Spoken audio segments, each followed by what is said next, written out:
السلام عليكم ورحمة الله وبركاته. أعزائي متابعي قناتي، أهلا بكم في كل مكان. هكلمكم النهاردة عن الوصفة الفعالة للقضاء على الديدان وجميع الأمراض عند الطيور. الوصفة دي هتخلي الفراخ تكبر بسرعة. ازيكم ويا رب تكونوا بخير. جايب لكم النهاردة فيديو جديد وفيه فايدة جميلة جدا للناس اللي حابة تعالج الفراخ بتاعتها من مرض الديدان والكوكسيديا، وان شاء الله هنعالجها طبيعي ومش هنحتاج لأدوية. بس قبل ما نخش في الموضوع حابب اقول لكم حاجة. الفراخ بتاعتنا اهي يا جماعة، بنصورها لكم من على السطوح. ما شاء الله، شوفوا حجمهم بقى قد ايه. وان شاء الله هنعمل الوصفة جديدة خالص للناس اللي بتشتكي من الديدان والكوكسيديا. الحاجات دي كلها الوصفة بتاعتنا ان شاء الله هتقضي عليها، والفراخ اللي عندها واللي ما عندهاش هنديلها الوصفة برضو. هتبقى نظام وقاية لها علشان ما يحصلهاش امراض من دي بعد كده، ونتجنب المشاكل دي كلها. والناس اللي ما عندهاش فكرة عن الكوكسيديا، الكوكسيديا يا جماعة دي اول ما بتيجي بتبدأ ببراز بني. دي بتبقى في بداية الكوكسيديا.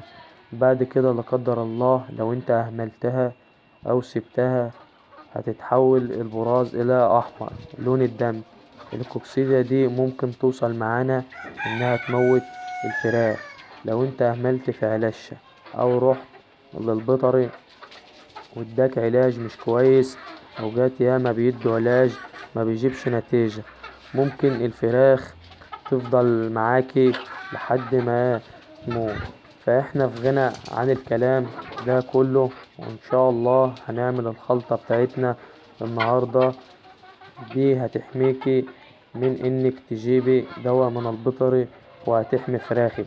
الخلطة دي يا جماعة رخيصة جدا جدا وموجودة في كل بيت، يعني هي اكيد موجودة عندك دلوقتي.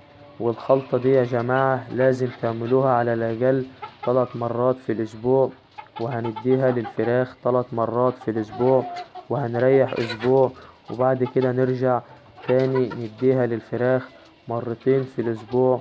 وانا قلتلكم هي بتتحط ازاي اهو.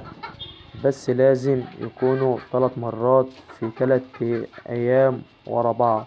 والخلطة دي مفيدة جدا جدا لان منها مضاد حيوي. وكمان في ناس كتير بتشتكي ان الفراخ بتاكل ياما ووزنها مش بيزيد، تبقى الفراخ دي عندها ديدان. طالما الفراخ بتاكل ومش بيبان عليها يبقى عندها ديدان. والوصفة دي بتعالج الديدان. والوصفة عبارة عن ايه؟